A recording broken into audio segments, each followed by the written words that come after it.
Chapter 68. Jen. I find my mum's old jewellery box on the floor of my wardrobe, buried in silk scarves and crumpled up jumpers. I put her things away where Katie wouldn't find them and mess about trying them on. It's a wooden box with a mother-of-pearl flower in the centre of the lid. Sitting on the carpet, I open it up, catching the smell of her perfume. It gives me a lump in my throat. I find what I'm looking for, her wedding ring. I slip my engagement ring off, then try it on. It fits. Tears blurring my eyes, I slot my engagement ring on my finger next to it. Then I cover my face with my hands and sob. She won't be there. All I have left of her are little pieces, like this ring. I'm glad Chevy wants to come to the wedding, but she will be a visual reminder that my mum is gone. Part of me wanted to erase her from my life, because perhaps that would be easier. I could marry Michael, take a new surname, and start a different life. Now Chevy's here, I'm forced to face the reality that I can't delete her like an unwanted text message. When you lose someone, you can't just clear your history like a web browser. The familiar anger returns as I think of all the things I want to say to her. As each of these 10 years has gone by, I thought they might go away, but they haven't. I look down at my 2 rings nestled together on my left hand. Do I even want to wear this ring? After all, my parents' marriage was not exactly exemplary. She had an affair with a yoga instructor, then disappeared off to Jamaica. Yes, Dad forgave her when she came back. When I asked him how he could do that, he shrugged and said, "I don't want to waste the time we have left together." Is that what I did? Wasted time being angry at her? But I don't understand how I could have felt anything different. You grow up trusting your parents to make the right decisions. When they don't, nothing is more bitterly disappointing. I take both rings off, then put the engagement ring back on, holding the wedding band between my thumb and forefinger. I can see the markings etched on the underside of the gold. Nothing gold can stay. I repeat the last line of the Robert Frost poem, remembering Michael's voice reading it out at the cemetery. Nothing is permanent. That's the paradox of being human. Yet here I am, holding this ring. It has survived where my mother has not. I can take a piece of her into my future, if I want to.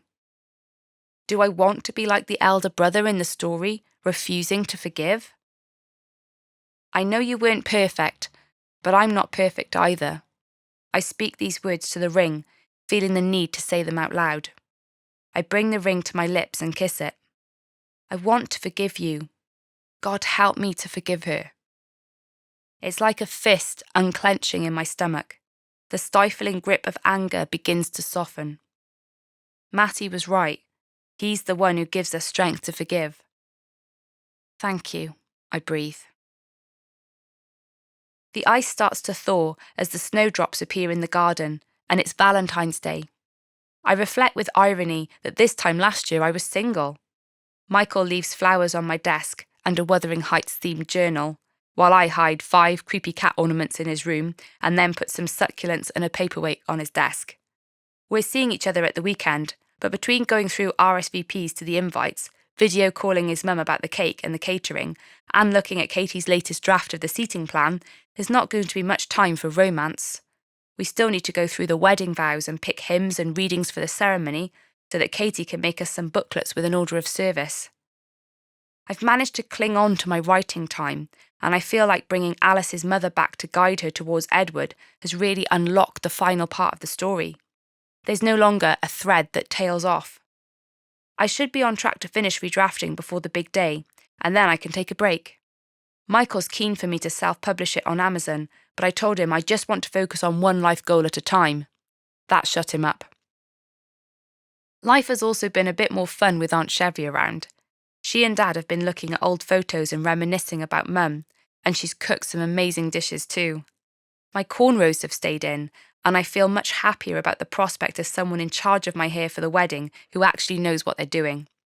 Aunt Chevy has also promised to help decorate the church, since it turns out we aren't allowed flowers. I got back in touch with Sylvia, and she's booked me in for some phone counselling sessions. It's a relief to know that I'll be talking about Mum and creating some time and space to think through everything that's happened, and how I should respond to it. Well, how I've already been responding. As much as I've tried to bury it, it still seeped into my head, heart and thoughts, and affected my life irrevocably. Admitting that is a massive step forward, although it feels like Alice wandering into the maze and not knowing whether she'll ever come out again. Work is busy as usual. After getting over the shock of relocating to the cabin, I'm starting to appreciate having the extra space, and also a bit more seclusion. Although Michael manages to appear regularly, despite not having the excuse that he's using my room as a corridor to get to his classroom anymore. I've had a few meetings with the support staff team, and I'm more confident now in what we're doing and what we need to prioritise. David hasn't been on my back about anything, probably because he's still fighting fires with the local authority. From what Michael tells me, the plan to merge Widlock with Pressfield is going to be open to public consultation soon. I don't think much of the consultation process because it seems to be a done deal, but the implications for all our staff make me feel dizzy. They will need to redeploy us, but there will probably be redundancies too. I haven't said anything to Judy and Liz because I'm not supposed to know anything, and Liz is only just back to full-time hours. We've been eating lunch together in the staff room, and she's been an absolute mine of information about additional learning needs provision. She's been through so many hoops as a parent with the local authority, so she can give me that perspective, and then I can put that together with the feedback from support staff to build up a much better sense of what we need to improve. We should set up a meeting, she says, with my friend who works at Widlock Special School. They could run some training for our support staff. That's a great idea, I say. We have some training days coming up and we need to organise something bespoke for our team. When's my friend coming in for that creative writing festival? Judy asks. She had put me in touch with her friend who was a writer back in October. Well, I had to change the dates a few times because of the school calendar. I roll my eyes. It's notoriously difficult to arrange anything these days. We settled on the week before Easter. So you're running a creative writing festival the week before your wedding? Liz's eyes widen. How is the wedding planning going anyway? It's all right, I shrug. Now that my aunt can come, at least someone will be there from my mum's side of the family. I love the way she did your hair, Liz says admiringly. It's a relief to have her around, I say. How's Michael? Judy asks. Isn't he training for a marathon? Yeah. I put down my sandwich. He's got to do some long runs over the next few weeks. Is he stressed out about it? Judy asks, in a way that suggests that she thinks he is. I don't know, I answer. He doesn't seem bothered about running the amount of miles. But when I think about it, Michael does seem preoccupied and distracted when we're together. He's got the usual pressures of his job, mediation between David and the rest of the senior team, and he's finding the constant pinging of messages on the wedding WhatsApp group hard to handle. His mum has been on there posting pictures of cake stuff, which I think is really sweet, and also makes me feel constantly hungry. But Michael backs off whenever I try to show him, and just says I can decide. The other WhatsApp group going crazy is the hen do.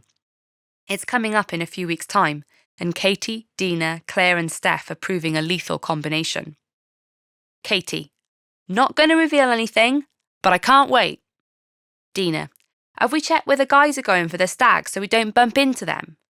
Claire, before we rule that out, does Michael have any cute single friends?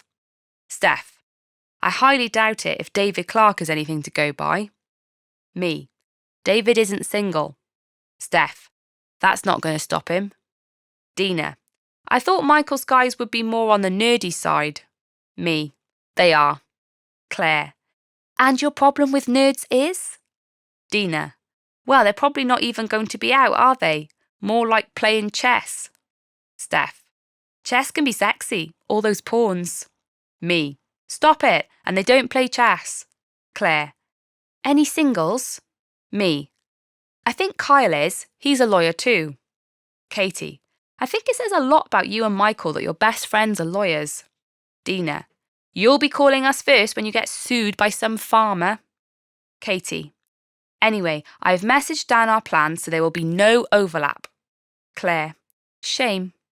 Dina, this is a hen party. It's all about us girls, no blokes allowed. You can meet the nerds at the wedding. Katie, 53 days, people.